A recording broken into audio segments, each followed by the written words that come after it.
তো আজকে সান ক্যাটারারের পক্ষ থেকে চলে গেছিলাম একটা পুজোর অনুষ্ঠান বাড়িতে যোগ দিতে।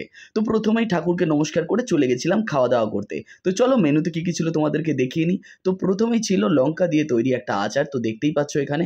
আর তারপরে ছিল ভেজিটেবল দিয়ে তৈরি একটা পকোড়া, অর্থাৎ ভেজিটেবল পকোড়া।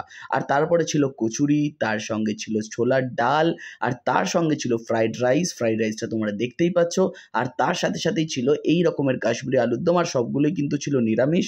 আর এটা হচ্ছে ছানার কোপ্তা, আর তারপরে ছিল চাটনি, তার উপর চেরি দেওয়া রয়েছে। আর এটা কিন্তু ছিল আনারসের চাটনি, এটার টেস্ট কিন্তু একেবারে সেই হয়েছিল। আর এরপরে ছিল পাঁপড়, তো পাঁপড়টাও তোমরা দেখে নাও। আর এরপরে ছিল এখানকার স্পেশাল, যেটা হচ্ছে জিলিপি, গরম গরম জিলিপি ছিল।